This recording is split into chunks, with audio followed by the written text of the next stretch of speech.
Daily used English sentences. Video number 2. Friends, if you visit my channel for the first time, please subscribe and tap the bell button.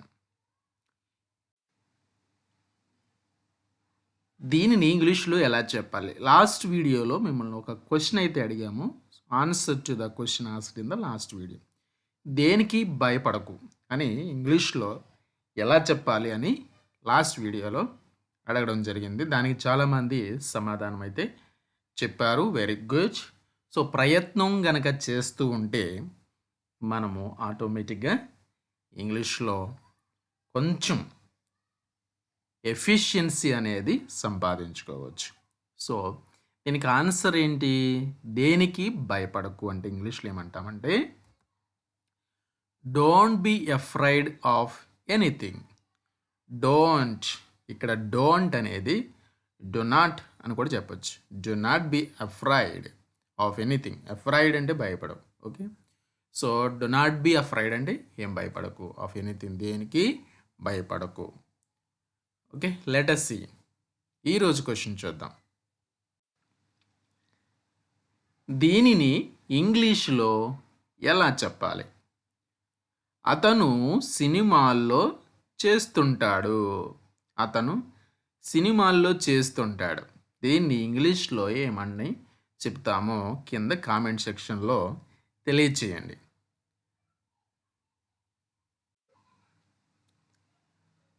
Daily used English sentences video number 2.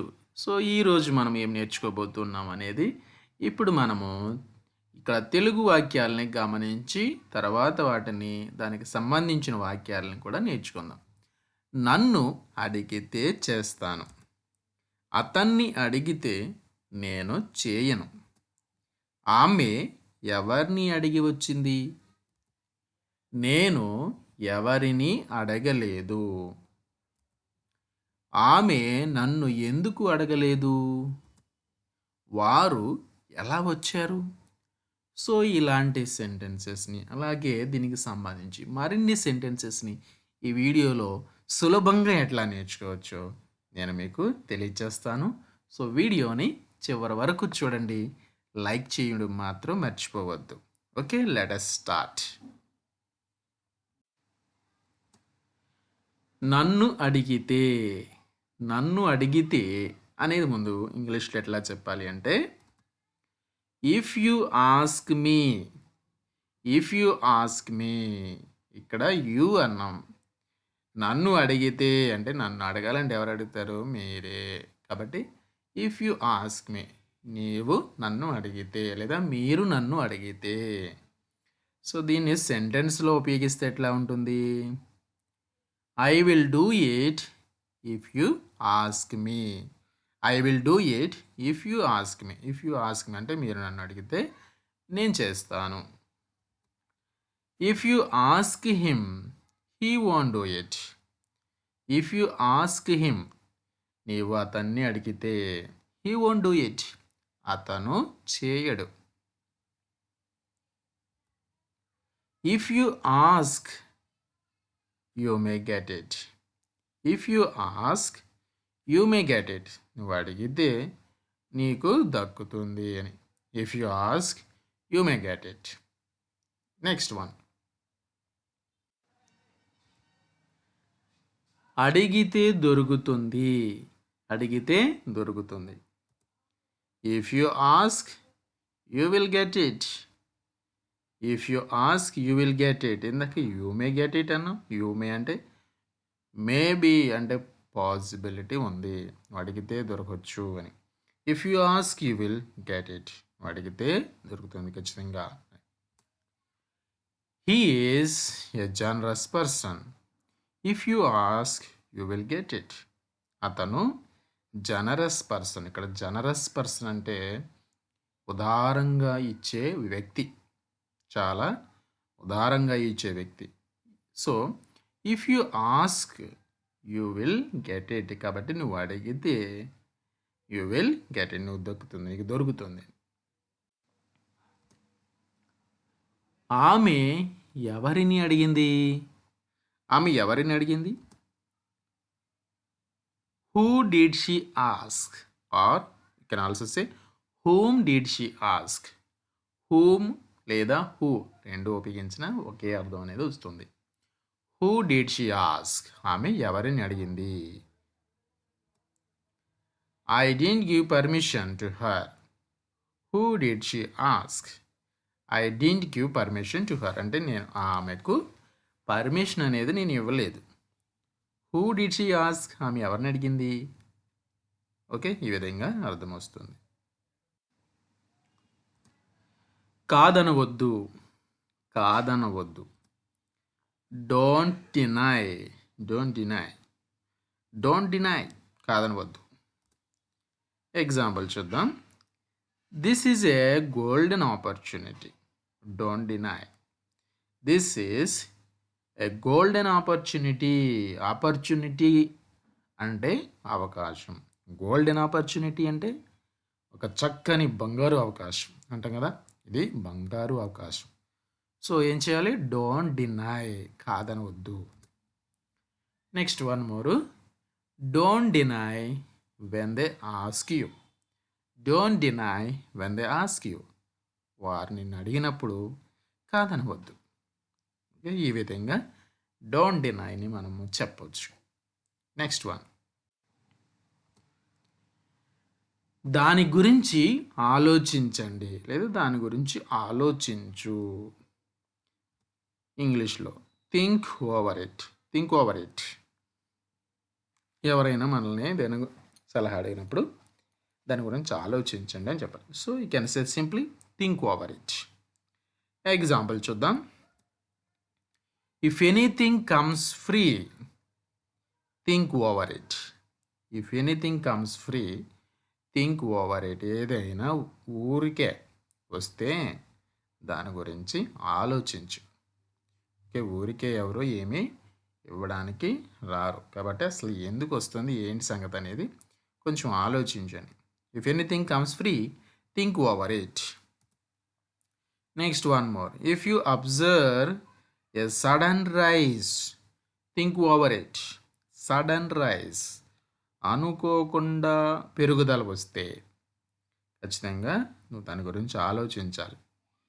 ఇక్కడ అనుకోకుండా పెరగడం అంటే కానీ for example మన wait అనేది అనుకోకుండా పెరిగిపోయింది అనుకోండి, థింక్ ఓవర్ ఇట్, దాని గురించి ఆలోచించి పట్టించుకో. లేదా వెయిట్ సడన్గా తగ్గిపోయింది, think over it, maybe health issues ఏమైనా వచ్చాయేమో. So like that.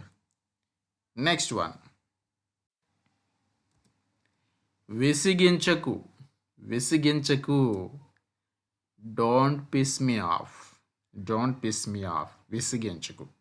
సో ఈ డోంట్ పిస్ మీ ఆఫ్ అనేది ఏంటంటే జనరల్గా అంటే ప్రొఫెషనల్గా చెప్పేది కాదు, ఇంకొంచెం ఘాటుగా చెప్పేదన్నమాట. So you ask a lot of questions that really piss me off. చాలా క్వశ్చన్లు అడుగుతూ ఉన్నావు, అవి నన్ను విసిగిస్తూ ఉన్నాయని. సో పిస్ మీ ఆఫ్ అంటే కొంచెం వల్గర్ లాంగ్వేజ్, చిరాకు పడుతూ చెప్పే మాట. డోంట్ పిస్ మీ ఆఫ్ అని. తెలియజేయండి, తెలియజేయండి ఏమంటాం ఇంగ్లీష్లో? Convey, convey, convey my best wishes. Okay, ఈ విధంగా. On her marriage day, convey my best wishes to her.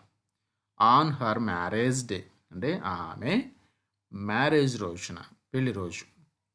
Convey my best wishes to her, ఆమెకు నా శుభాకాంక్షలు తెలియచేయండి. On her marriage day convey my best wishes. Next one. అధిగమిస్తుంది, అధిగమిస్తుంది ఇంగ్లీష్లో ఏమంటాం? సర్పాసెస్, సర్పాసెస్, అధిగమిస్తుంది. ఎగ్జాంపుల్ చూడండి. Since my sister is very competitive, I no she will try and surpass my video game score. Since my sister is very competitive అంటే మా sister చాలా competitive గల, వ్యక్తి. ఆమె కాంపిటేటివ్ అనేది చాలా, అంటే ఎవరైనా ఆమెను ఓడిస్తే ఒప్పుకోదు. కాంపిటేటివ్ గెలవాలి. సో అది spirit. Since my sister is very competitive, I know she will try and surpass my video game score. నేను వీడియో గేమ్ స్కోర్ కొంత చేస్తాను కదా, ఆమె ఎలాగైనా సరే ట్రై చేసి నా వీడియో గేమ్ స్కోర్ని అధిగమిస్తుంది. So this is the surpass. Next one. ఒక కన్ను వేసి ఉంచండి. ఒక కన్ను వేసి ఉంచండి. Keep an eye. Keep an eye. ఒక కన్ను వేసి ఉంచండి. I keep an eye on my children because it helps me not worry about them all the time. I keep an eye on my children. నా పిల్లల మీద కన్నేసి ఉంచాను. దీనికి because it helps me not worry about them all the time. Okay, మిగతా అంత time అంతా వాళ్ళ గురించి బాధపడుతూ ఉండకుండా వాళ్ళని ఒక అంట కనిపెడుతూ ఉంటున్నానని. My husband kept an eye on the workers at his office because he suspected they were stealing. Okay, నా హస్బెండ్ తన ఆఫీస్లో చేసే వర్కర్స్ని ఒక కంట కనిపెడుతూ ఉన్నాడు. ఎందుకంటే he suspected they were stealing, వాళ్ళు దొంగిలిస్తూ ఉన్నారని ఆయన అనుమానం వ్యక్తం చేశాడు. సో ఇది. Next one.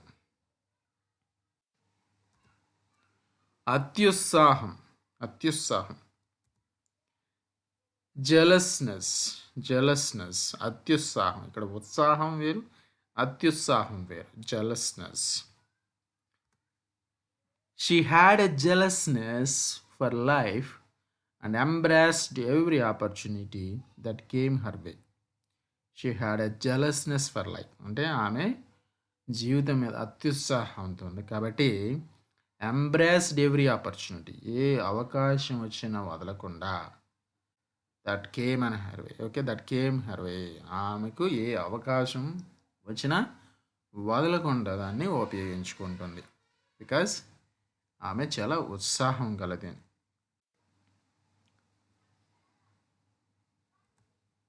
నన్ను అడిగితే చేస్తాను. ఇంతకుముందు వాక్యాలు చూసాం కదా, వాటిని ఇంగ్లీష్లో చూద్దాం. నన్ను అడిగితే చేస్తాను. I will do it if you ask me. అతన్ని అడిగితే నేను చేయను. I won't do it if he asked. I wouldn't do. Okay, I wouldn't do it if he was asked. If he was asked. ఇక్కడ if he was asked. He was asked అంటే అతన్ని అడిగితే. I wouldn't do it. Next one. ఆమె ఎవరిని అడిగి వచ్చింది? Who did she ask? Who did she ask? Next one. నేను ఎవరిని అడగలేదు. I didn't ask anyone. I didn't ask anyone. నేను ఎవరిని అడగలేదు. ఆమె నన్ను ఎందుకు అడగలేదు? ఆమె నన్ను ఎందుకు అడగలేదు? Why didn't she ask me? Why didn't she ask me? వారు ఎలా వచ్చారు? వారు ఎలా వచ్చారు? How did they come? How did they come? Thank you friends. Thank you for watching. If you like this video please like and share with your friends. Friends, ఈ video నచ్చితే మీకు like చేయండి. అలాగే మీ యొక్క అభిప్రాయాన్ని కామెంట్ సెక్షన్లో తెలియచేయండి. మీకు ఇచ్చిన క్వశ్చన్కి ఆన్సర్ కూడా తెలియచేయండి. అలాగే ఛానల్ని సబ్స్క్రైబ్ చేయకపోతే సబ్స్క్రైబ్ చేయండి. తర్వాత బెల్ బటన్ వస్తుంది, దాని మీద ట్యాప్ చేయండి. మన వీడియోస్ మీకు నోటిఫికేషన్ ఓపెన్ వస్తుంది. మరలా మంచి వీడియోతో నెక్స్ట్ వీడియోలో కలుసుకుందాం. అంటే దాన్ని keep watching our videos. Thank you.